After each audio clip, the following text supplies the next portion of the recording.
Good afternoon, everybody. Welcome to the capital, Norwich City, at Tottenham Hotspur today, in what is probably, certainly in my opinion anyway, the best ground in the country. It is absolutely glorious to come here and to cover a football game here, to watch a football game here. We can see the Norwich City fans just to the corner over at that side. You can see it on Paddy's laptop there. And a fun fact to you before we get into the team news. Oh, well, actually, I think I'll save that for you because the team news has dropped. So here it is. 3 changes for Norwich City this afternoon. Andrew Omobamidele, Pierre Lees-Malou and Adam Idah come in, and it's a change to a 3 at the back for Norwich City this afternoon. So here's how they line up. Tim Krul in goal, Omobamidele, Grant Hanley and Ben Gibson, the defensive 3. Max Aarons as right wing back, Brandon Williams as left wing back. A midfield 3 of Billy Gilmore, Pierre Lees-Malou and Kenny McLean, with Timu Pukki and Adam Idah up front. The subs bench, Angus Gunn, Lucas Rupp, Kieran Dow, Todd Campbell, Ozan Kabak, Christos Solis, Jakub Sorensen, Josh Sargent and Dimitris Giannoulis. So that is Norwich City's team, a 3-5-2. Pad, I'm going to throw straight back over to you. What do you make of that first and foremost? A change in formation and 3 changes from that midweek draw against Newcastle.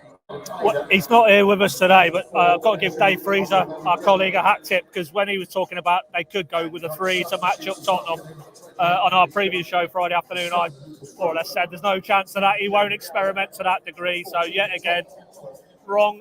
It's a 3 at the back, and it's bold. It really is bold. Obviously, it's a vote of confidence in 2 young Irish players actually, in Omobamidele and also Adam Idah. Pertinent Adam Idah, of course, because of that speculation this morning in Sun on Sunday, indicating that maybe Idah's one they would consider loaning out. Forest were linked in one of those Sunday papers.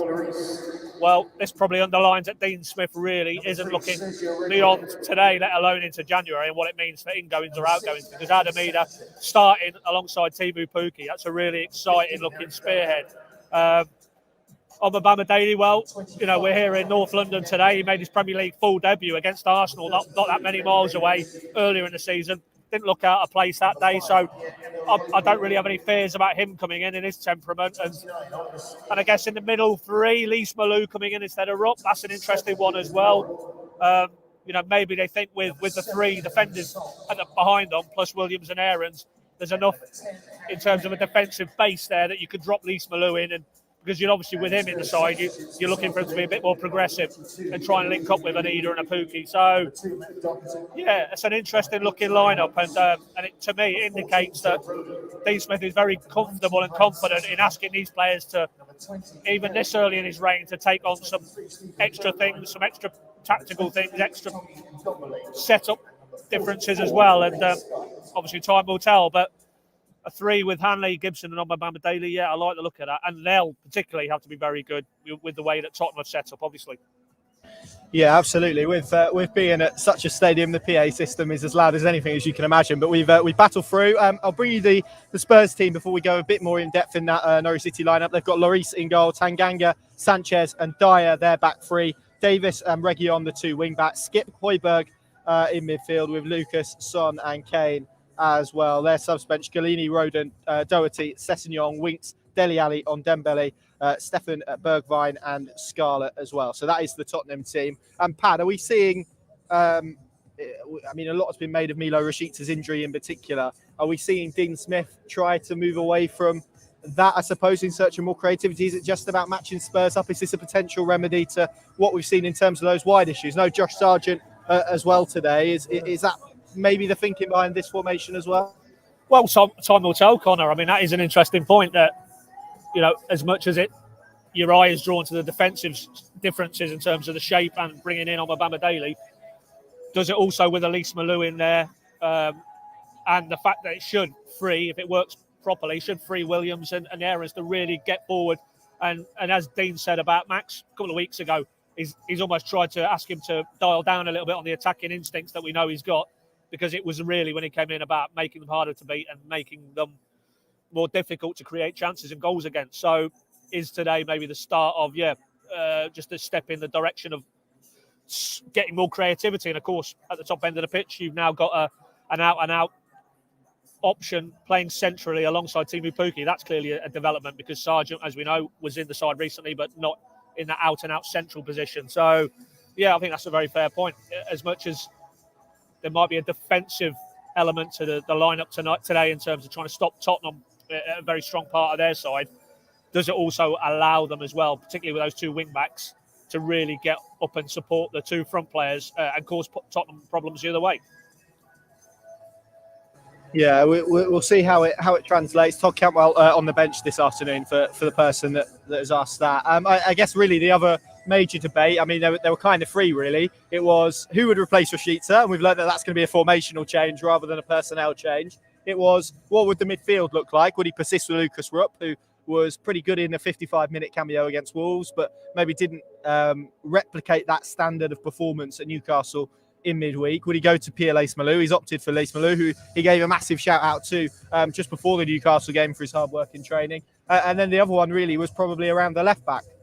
Would he stick with Brandon Williams, who has been pretty good so far, certainly from a defensive perspective, or would he throw Dimitris Giannoulis in, particularly given the change to a wing back? He's persisted with Brandon Williams, who, even though he was taken off on Tuesday night, I personally didn't feel had too bad a game. It was just more for what Giannoulis offers you from an attacking perspective. But cameos like that from Dimitris Giannoulis will continue to see him knock on the door, won't it, I suppose, in the weeks ahead?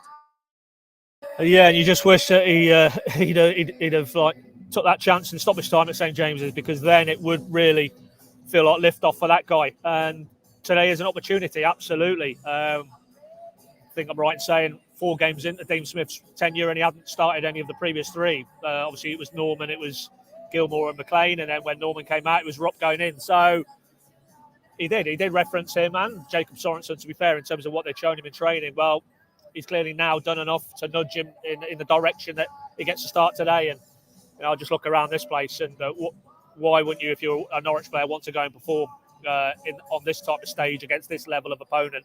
This, for me, is a serious step up from, the previous Wolves. Okay, top 6 when they kept the car road, but I think you just look around this place and everything about it. They've obviously now got a guy who's just won Serie A, has won the Premier League with Chelsea and Antonio Conte. Everything is geared for them to be competing at the top end of the English game, and some wonderfully talented players who Norwich will have to nullify today. But yeah, if you're gonna prove that, as Dean Smith kept saying, you belong in the Premier League and that you are Premier League players, then these are the sort of places you have to come here, not show any fear factor, not be intimidated, and really relish the opportunity. Because let's be honest, probably outside of us and everybody watching today and any Norwich fans who are following the coverage, either here or remotely, people will expect Tottenham to win this game. So there's no real pressure for me on this game for Norwich, no expectancy that Norwich need to get a result. It's not like maybe as it was Newcastle midweek, a team down there scrapping with you. So to go and embrace that challenge, and as Dean Smith also keeps saying, it's not a challenge, it's an opportunity. And that's how those Norwich players, Lees-Malou, Omabama Daly, and everybody in a green and I was going to say green and yellow, they're in the orange for now, or should I say the coral kit, but everybody in the coral kit has to grasp today, because it does feel like some momentum has been injected into this season now, and boy, would that kick on again if they got a positive result here today. Yeah, it definitely would.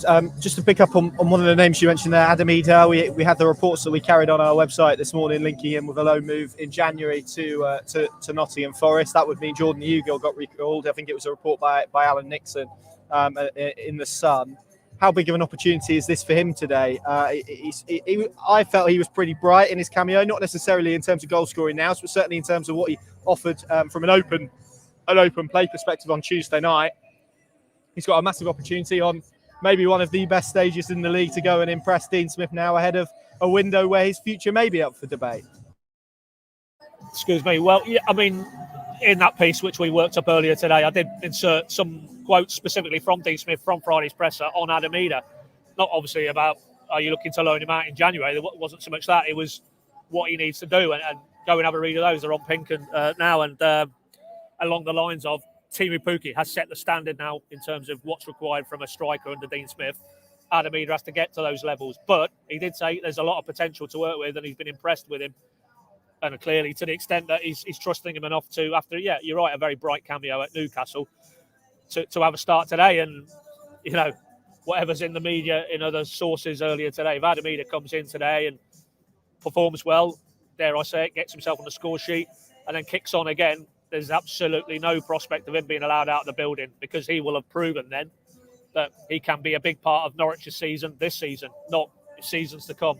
And if that doesn't happen and it doesn't quite go for him today, then maybe we will end up at a point come January, which is, still best part of a month away, where in his interests he needs to go out and play football, because I don't think another season kicking his heels with the odd cameo, the odd start here maybe, is going to be sufficient for him to really start to blossom. He only has to look at his compatriot, who's a couple of years younger than him. Omar Daly has now come in and really is pushing the likes of Gibson and Hanley, and has also almost now nailed down a starting spot for his country as well. He really has grasped his opportunity towards the back end of last season when, the door opened, and boy, did he walk through it. We haven't quite seen the same from Adam Idah yet, and it needs to happen pretty swiftly, I think, if he's to play a serious role in the second part of this Premier League season for Norwich. Yeah, we've seen Josh Sargent and Teemu Pukki together as a partnership up front for Norwich City. Let's see what Adam Idah and Teemu Pukki can do, because as you rightly say, Pad, any goal there and we could have lift-off for Adam Idah, which I think is really what we're all waiting for. We talk so much about his potential, the goals he scored at youth levels. He's kind of been in this halfway house since coming into the first team. Not quite good enough to dislodge Teemu Pukki in a single striker role. Well, maybe now is the day that he can get a goal. He can prove himself and also prove why maybe Dean Smith should persist with a 2 up front rather than this 4-3-3 we've been seeing. So, big opportunity for him today, as Dean Smith would certainly look at it an opportunity for an Irish international as well. Let's not forget, very highly rated by his country. Just finally then, Pad, before we get to your kind of score prediction, how you see this game going, tell the fine folks on here about our new app that they can download, the Pink and Plus app from all good app stores. You get a 2-month free trial. I'll throw it over to Pad to tell you a little bit more about it, and then he's going to go into his score prediction and how he sees this game going.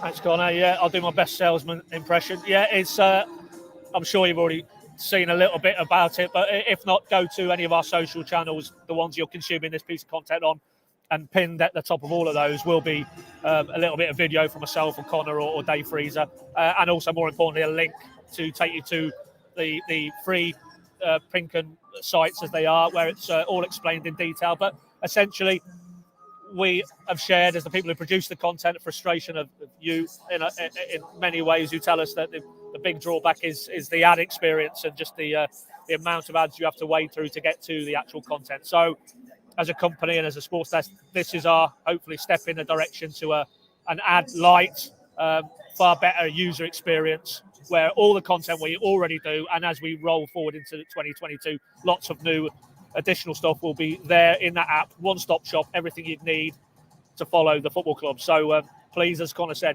2 months free. If you jump on now, go to your usual places where you download your apps, have a try, and if it's not for you, fair enough, we'll still produce content on the main free Pinken sites, but obviously if you do like what you see on there, then there's going to be a lot more where that came from as we move through to 22. And on that bit, I'll sign off by saying positivity. Let's go for a Norwich draw. I did fear for them coming before I came to the ground today.